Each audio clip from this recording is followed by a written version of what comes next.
बघा, ऑपरेशन आणि ऑपरेशन, हे ऑपरेशन ते ऑपरेशन, मग ह्याचं ऑपरेशन, मग एम्समध्ये आहे का, मग गंगाराममध्ये आहे का. हां, ऑपरेशन इस्पितळामध्ये होत असतं. आता हे राजकीय लोक कधीपासून हातामध्ये कैच्या आणि सुरे घेऊन ऑपरेशन करायला लागले. याला फोडाफोडी म्हणतात शुद्ध भाषेमध्ये. माणसं विकत घेणं खरेदी विक्री संघ म्हणतात.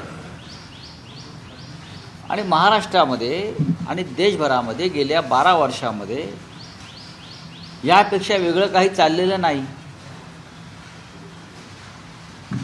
आणि अशा बातम्या, तृणमूल काँग्रेसचा विषय आपण पाहतो आहे.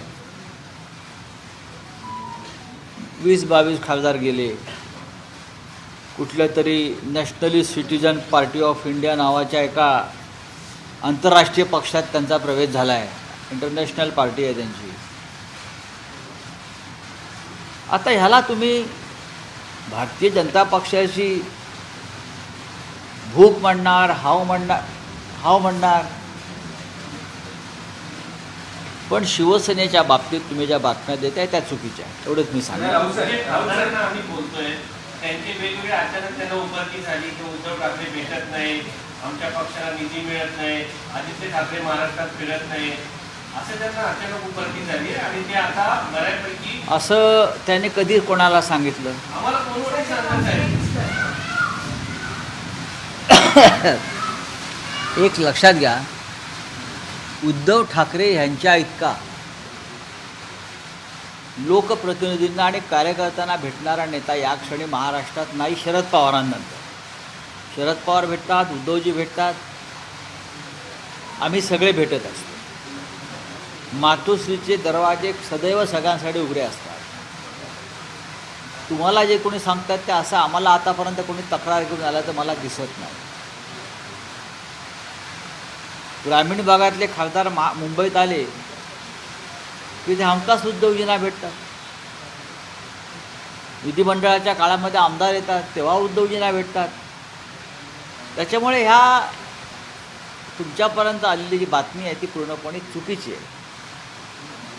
या क्षणी मी इतकंच सांगेन, शिवसेनेचे 9 खासदार एकत्र आहेत, एकत्र राहतील. पण राऊसाहेब, रविवारी एक मीटिंग मातोश्रीत पार पडते, ज्या मीटिंगला 5 खासदार अनुपस्थित राहतात किंवा ऑनलाईन बैठकीला उपस्थित राहतात.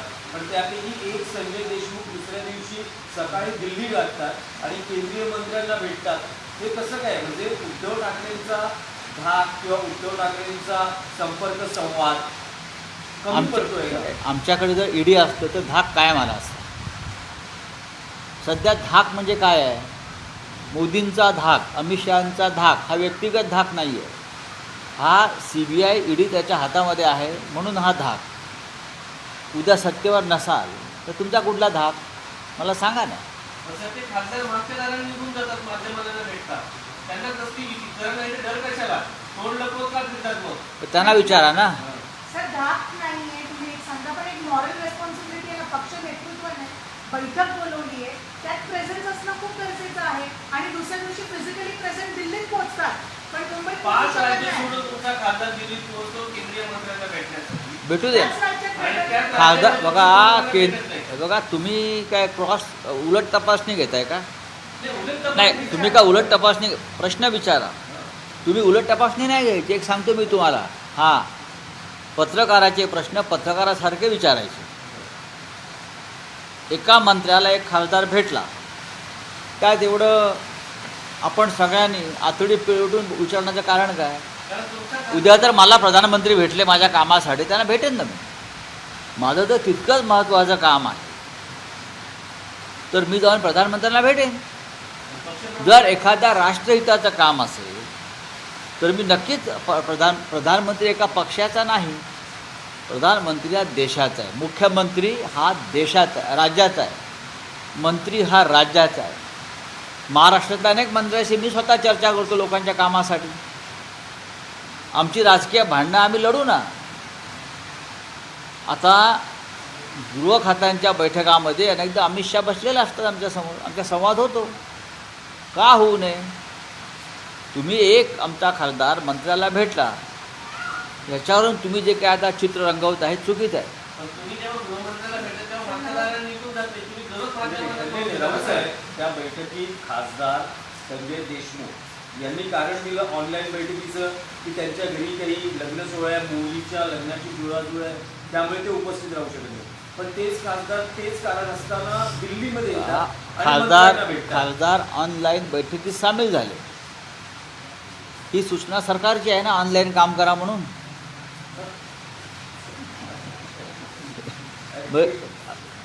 फार लांब आहात तुम्ही, तर तुम्ही लांबून जर तुम्हाला जमत नसेल, पेट्रोलचे प्रश्न आहेत, जागतिक प्रश्न आहेत, त्याच्यामुळे सरकार, मी प्रधानमंत्र्यांनी सुद्धा देशाला आवाहन केलेलं आहे खासदारांना की तुम्ही बरीचशी कामं ऑनलाईन करा. आता त्यानुसार जर ते ऑनलाईन उपस्थित राहिले असेल, पण उपस्थित राहिले ना, ते उपस्थित राहिले, त्यांनी संवाद साधला, त्यांनी आपल्या भूमिका मांडल्या, त्यात काय चुकलं? नाही, पण आजही तुम्ही दिल्लीत दिल्लीत आहात. तुम्ही दिल्लीत आहात आज. लोकसभा अध्यक्षांची काही भेट घेणार आहात का किंवा काय त्याच्यामध्ये तुम्हाला? मला तुम्ही कधी कोणाला अशा लोकांना भेटताना पाहिलं आहे का? मी 24 वर्ष दिल्लीमध्ये आहे. मला तुम्ही कधी 12 वर्षात मागच्या 12 वर्षामध्ये अशा प्रकारच्या लोकांना, भाजपच्या मंत्र्यांना कधी भेटताना पाहिजे, संविधानाचं आणि घटनेचं पालन करत नाहीत, नियमाचं पालन करत नाही, अशा कोणत्याही माणसाला मी शक्यतो भेटत नाही. नाही, राऊत साहेब, बैठकीत खासदारांच्या बैठकीत उद्धव ठाकरे असं म्हणाल्याचं कळतं आहे की ज्यांना जायचंय त्यांनी जा. 4 वर्षापूर्वी अशा पद्धतीनेच आमदार फुटणार होते, मलाही त्याची कल्पना होती. पण ज्यांना जायचं होतं ते गेले आणि त्यांचं असंही म्हणणं आहे, आज माझा नाही आहे, पण उद्याचा दिवस माझा नक्की असेल. याच्यात 2 गोष्टी आहेत. मी त्या बैठकीला पूर्ण वेळ होतो. खासदारांच्या बैठकीमध्ये सर्वाधिक काळ पूर्ण वेळ मी होतो. शिवसेना पक्षप्रमुखांनी अशा प्रकारचं कोणतंही वक्तव्य केलेलं नाही, हे मी ठामपणे सांगेन. जायचं असेल त्यांनी जा, हे त्यांचं वाक्य त्यांच्या तोंडी घातलेलं आहे. माझ्यासमोर मी तिथे असेपर्यंत ते असं बोलले नाहीत आणि ते असं बोलणार नाहीत, हे मी खात्रीनं सांगेन. हे साधारण 5 वर्षापूर्वी किंवा 4 वर्षापूर्वी जेव्हा आमदार जात होते तेव्हा त्यांचं हे वक्तव्य तेव्हाच आहे. जेव्हा आम्ही त्यांना एका हॉटेलात बंद करून ठेवलं तरी लोक जात होते पळून, भिंतीवरनं उड्या मारून, इस्पितळातून भिंतीवरून उड्या मारून गेले काही लोक.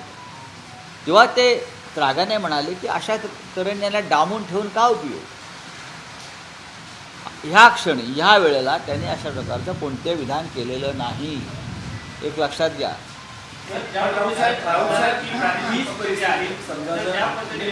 नाही, कोणीतरी एकाने विचारा. नाही, पण राजकारणात जर तरला उत्तर नसतं तरीही जी एक जोरदार चर्चा आहे की 6 ते 7 खासदार फुटणार, अशा वेळेसही उद्धव ठाकरेंची हीच भूमिका असेल का की नाही. मी तुम्हाला बघा, तुम्ही वारंवार तोच प्रश्न विचारताय. मी असं म्हणतो आहे की त्यांनी असं विधान केलेलं नाही आणि त्यांनी अशा प्रकारचं विधान कधीही ते करणार नाहीत. उलट त्या खासदारांच्या बैठकीत ते स्वतः प्रत्येक खासदाराशी संवाद साधत होते आणि त्यांच्या अडचणी समजून घेत होते. कुणी जर अशा प्रकारे अफवा पसरवत असतील ते तर चुकीचं आहे. भारतीय जनता पक्ष आणि त्यांच्या सर्व देशभरातल्या मिंदे गटांना काय काम उरलेलं नाही आहे, पण ह्याचा परिणाम देशाच्या राजकीय प्रकृतीवर होणार आहे, हे लक्षात घ्या. कमी करण्याचा प्रयत्न केला जातो. हा? प्रादेशिक पक्षांची विश्वसनीयता कमी करण्याचा हा प्रयत्न आहे का? टीएमसीचे खासदार मग तुम्हाला काय वाटतं, भाजपची विश्वसनीयता राहिली आहे का? भारतीय जनता पक्षाची विश्वासार्हता राहिली आहे का, असं तुम्हाला म्हणायचं का? याचा अर्थ एकट्या नरेंद्र मोदी, अमित शहा, शुवेंदू अधिकारी, देवेंद्र फडणवीस आणि त्यांचे पक्ष हेच विश्वासपात्र उरले आहेत का? तुमच्या पक्षाचे खासदार फुटल्यानंतर तुमच्या पक्षाला मतदान करताना पुढचे लोक विचार करतील की या पक्षाचे खासदार फुटतात? अजिबात नाही. असं कशाला विचार करतील? उलट हे जे पक्ष फोडतात पैसे देऊन, त्यांना जोड्याने मारतील. आज थोडे लोक दबलेले आहेत आणि ह्यांना जोड्याने मारण्याचीच लायकी आहे लोकशाहीमध्ये. न्याय मिळत नाही. न्यायालयामध्ये, निवडणूक आयोगामध्ये सगळे घरगड्यासारखे काम करतायत 12 वर्षापासून, आणि तुम्ही आम्हाला प्रश्न विचारताय. कुठे आहे लोकशाही, कुठे आहे संविधान? हे प्रश्न जरा भाजपच्या मंत्र्यांना सुद्धा विचारायला पाहिजे. देशाच्या प्रधानमंत्र्यांनी पत्रकार परिषद घ्यावी, त्यांना विचारायला पाहिजेत. अमित शहाजींना विचारायला पाहिजेत. का विचारू नाहीत? रावसाहेब, आणखी एक प्रश्न आहे रावसाहेब, एक प्रश्न आहे की शिवसेनेचे काही नेते असं म्हणत आहेत की 19 तारखेला शिवसेनेचा वर्धापन दिन आहे, त्या दिवशी नक्कीच काहीतरी वेगळं घडेल. हो, वेगळं असं घडेल की हिंदुहृदय सम्राट बाळासाहेब ठाकरे यांची जन्मशताब्दी आहे. त्यांनी बहुतेक पाठीत खंजीर खुपसण्याचे सुरे तयार करून ठेवले असते. बरं, दुसरं ते काही करू शकत नाही वेगळं. या सगळ्यांनी हिंदुहृदय सम्राट बाळासाहेब ठाकरे यांच्या विचारांच्या पाठीमध्ये, त्यांच्या पाठीत खंजीरच खुपसलेलं आहे. हे दिल्लीचे घरगडी झालेले आहेत हे सगळे. मी या क्षणी खात्रीने सांगेन की ज्या खासदारांनी त्या दिवशीच्या बैठकीमध्ये सहभागी झाले त्यांनी आई भवानीची शपथ घेतलेली आहे. साहेब, आम्ही तुमच्याबरोबरच आहोत. काय ऑनलाईन बैठकी हो, मग आता ऑनलाईन पूजा आणि आरत्याही करता ना तुम्ही. कोणी मुलाची शपथ घेतली, कोणी आईची शपथ घेतली, कोणी तुळजा भवानीची शपथ घेतली, कोणी साईबाबांची शपथ घेतली. हां, म्हणजे एका प्रकारे वेगळ्या शपथविधी सोहळा. नाही, म्हणजे साहेब, या सगळ्या शपथा त्यांनी स्वतःहून घेतलेल्या असल्यामुळे आणि ते हिंदुत्ववादी असल्यामुळे ते हिंदुत्वाचं पालन करतील, मला खात्री आहे. सर, सामनामध्ये आज तुम्ही या सगळ्या गोष्टीवरती प्रहार केले, देशातली आंतरराष्ट्रीय परिस्थिती या सगळ्या संदर्भात तुम्ही भाष्य केलं पाहिजे. मग सामना त्यासाठीच आहे. दिल्लीमध्ये तुम्ही सामनावरती प्रश्न विचारताय, याचा अर्थ तुमच्यापर्यंत मला काय म्हणायचं आहे ते गेलेलं आहे.